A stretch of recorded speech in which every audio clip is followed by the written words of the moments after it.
Day edition of Jazz New England on WICN. We are New England's jazz and folk station. Saxophonist, composer, bandleader Daniel Bennett, our guest today here in the studio. We're hearing from his new CD, Peace and Stability Among Bears. Again, you can see him tonight, 6 to 9 o'clock at the Liberty Hotel, Charles Street in Boston, where you can pick up a copy of this new recording.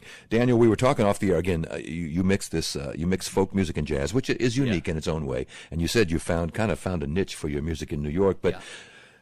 As you say, and the audience is not always jazz folks, so maybe you're exposing some folk folks to jazz and vice versa. Yeah, there's a crossover appeal, it seems, at this point, which has helped us a lot.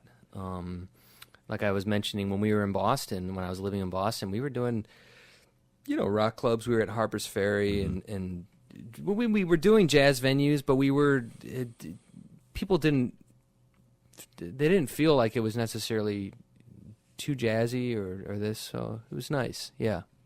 And this is not, you didn't try. I mean, this is just, your music is kind of unfolding naturally. So hopefully. I mean, that's the goal, is getting to a point where we're honestly playing what we really want to play and not feeling like we're restricted by, it has to come from this place and it has to sound like this and it has to have these notes. I am a jazz player at heart, and that's, has certainly served me well, but that's not what comes out when I play. Hopefully what comes out is just me, I guess. Hopefully it's just honest. Sure. Well, and you do all the composing, so I'm wondering, influence, do you listen to a lot of folk music and that comes out? Do you listen to a lot of jazz, that comes out? Yeah, a little bit. It's like everything, folk rock, Nick Drake, Paul Simon,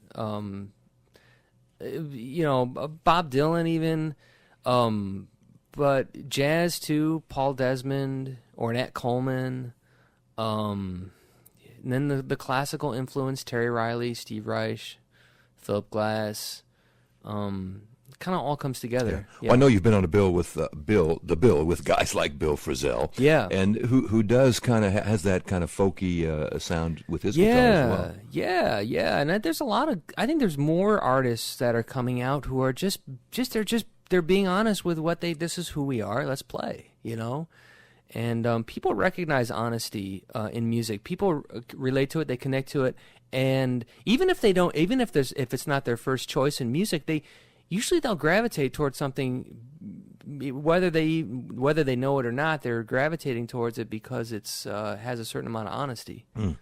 Composing, is that something you try to do every day, or? Yes, composing it's daily. It's something that I has evolved a lot, and there's a lot of things that I'm still learning as I go, for sure. Yeah. When you bring a piece to the band, they have a lot of free input and free reign, or how does the whole thing unfold? Yeah, I mean the chords. I write the chords, and like I said, it's a lot of mixed meter phrasing.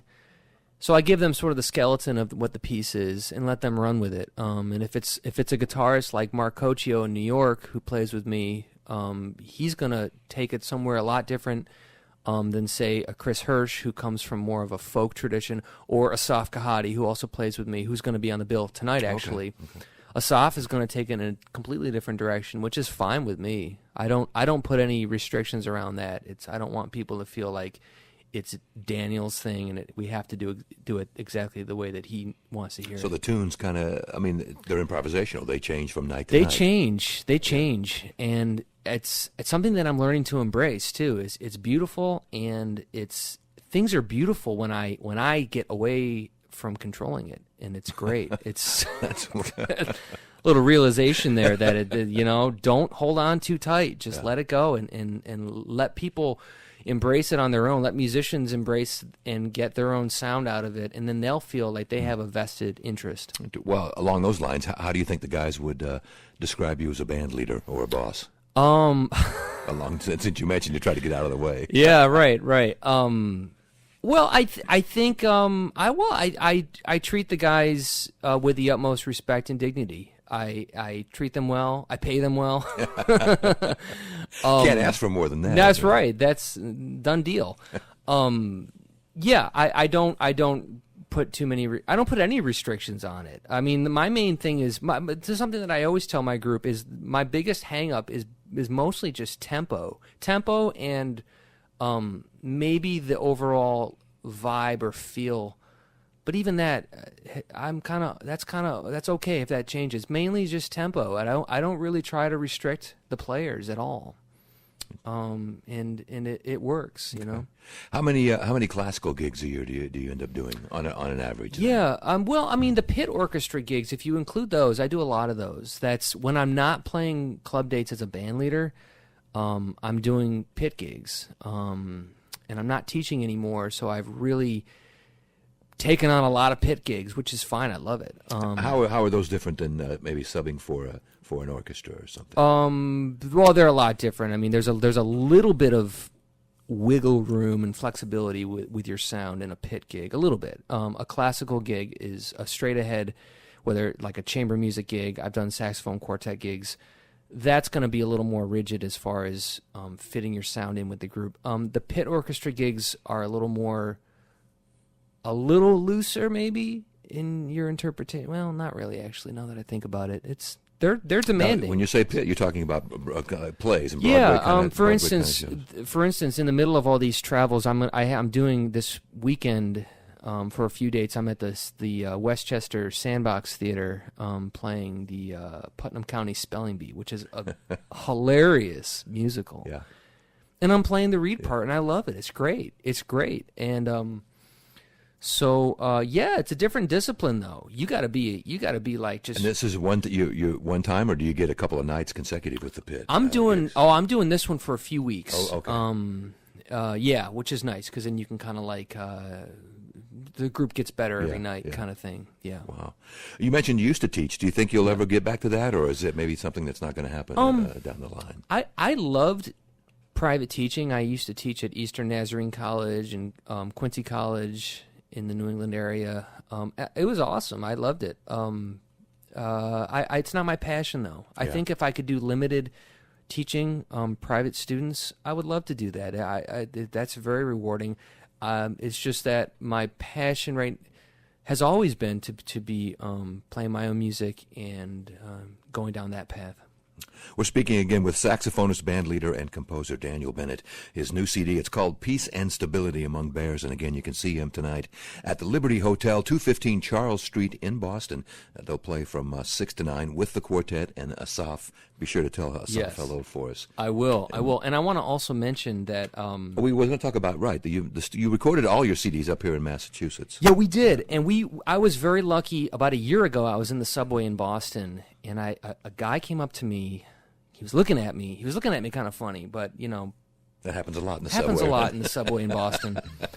But he was a musician. He saw that I had my instruments, and long story short, he is a producer. His name is Jesse Gonzalez, and we struck up a conversation in the subway. We only had about 3 stops, so it was a very quick, fast conversation. But he invited me out to his studio, or to a studio that he uses in Milford, Massachusetts, called 9B, and it's owned and operated by an amazing engineer whose name is Brian Silver.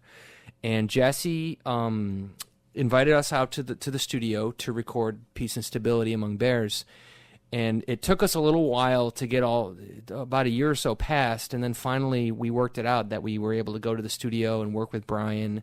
So big plug for that studio. That is one of the nicest studios in the country, and certainly in the Boston area. If you're for musicians, check it out. It's beautiful. 9B is what it's called. 9B Studio. Were you involved a lot in the mixing and the whole hands-on approach? You know, I thankfully no, I really wasn't. Brian knew exactly what he wanted with the sound and the mix, and Brian does a lot of rock bands, has a lot of rock bands in the studio, and he put a little bit of a different edge into the mix, which I liked, and so we kind of let him run the show, which was nice. And you didn't ask for that? That just came from him naturally? It started to come naturally, and then when I heard it, I said, yeah, let's do that. Yeah, do it.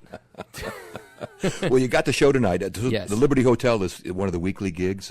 Yeah, it's a weekly gig. I make the trek every Wednesday night in Boston, and it's a beautiful hotel. And it used to be a prison, actually. It was the Charles Street Jail. Wow.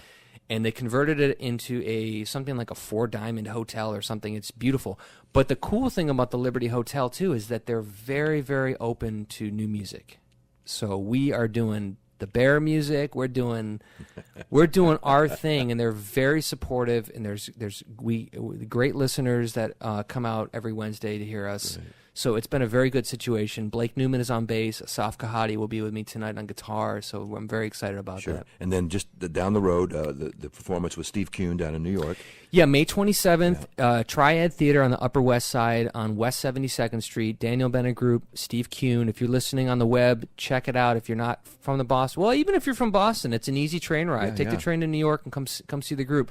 And then in June, I believe it's June 25th, I want to say, it's the last Saturday in June. It's going to be the Daniel Bennett Group and Greg Osby double bill at the Triad Theater. So check it out. It's going to be a fun time. Mention the website again, if you would, please. Yes, it's danielbennettgroup.com. And also, my wife wanted to remind me to say this.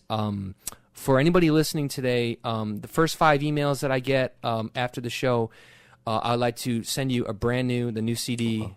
Just send me your address, and friend us on Facebook, facebook.com/Daniel Bennett Group. You can look us up, see what we're up to. All right. Daniel, thanks so much for coming out. A pleasure to meet you. Love the music, and maybe we can get the band out here one of these days. Definitely. Let's plan on that for sure. Good to see you. Nice to see you. Thank you, Joe. Thanks.